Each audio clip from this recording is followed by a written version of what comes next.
Olá, simpáticos, tudo bem com vocês? Bem-vindos de volta à minha biblioteca e hoje o assunto vai ser Leis de Newton. Essas leis foram elaboradas pelo físico inglês Isaac Newton, século 17. Essas leis elas contêm basicamente toda a base que a gente utiliza num campo da física que nós chamamos de dinâmica.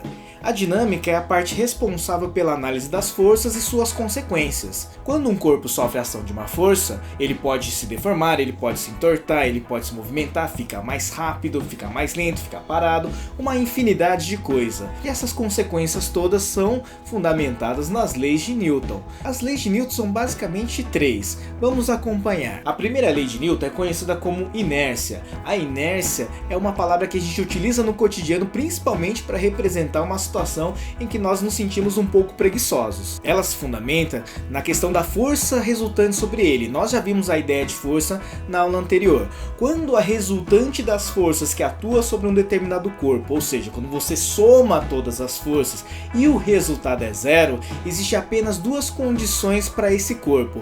Ou ele se encontra em repouso, paradinho na dele, ou ele se encontra em movimento retilíneo uniforme. O movimento retilíneo uniforme nós já vimos anteriormente também. É aquele movimento que possui trajetória reta e velocidade constante.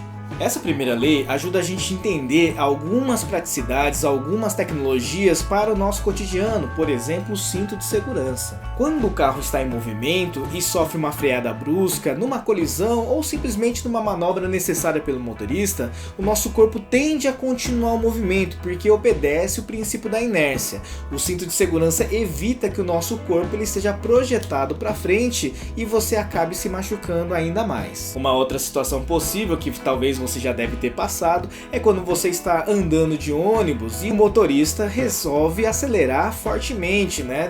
O ônibus se move e você acaba ficando no lugar. Talvez você também já deve ter visto aqueles truques daquele pessoal que puxa a toalha da mesa, né, de jantar ou do almoço e as coisas ainda continuam sobre a mesa, às vezes. Já a segunda lei de Newton, ela é a base, ela é a única lei que apresenta uma formulazinha bem explícita aí. Se a gente tem um corpo com uma massa muito pequena e aplicamos uma força sobre ele, ele vai apresentar um determinado movimento. Se a massa desse corpo for muito grande, talvez tenhamos que aplicar uma força ainda maior se a gente quiser colocar ele em movimento. Parece óbvio, mas é basicamente isso que a segunda lei de Newton mostra, que é o princípio fundamental da dinâmica.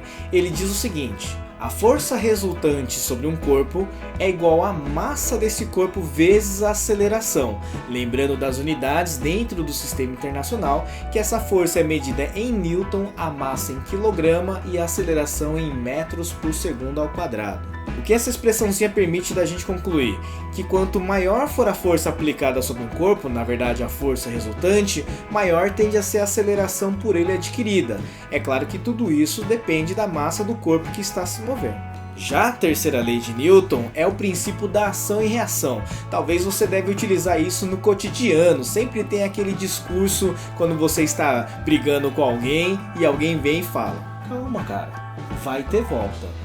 De certa maneira, isso faz algum sentido, porque o princípio da ação e reação diz que para toda ação aplicada sobre um determinado corpo, esse corpo reage, lógico, entre aspas, com uma força de mesma intensidade e direção, porém sentido contrário. Isso ajuda a entender, por exemplo, a questão da caminhada. Enquanto você está caminhando, você está empurrando o chão para trás, e por ação e reação, o chão te empurra para frente. Então, galerinha, essas são as três leis de Newton. A gente vai utilizar elas amplamente para analisar outros tipos de força, principalmente utilizando como base a segunda lei, que tem nos nossos cálculos, que permite determinar a aceleração dos corpos.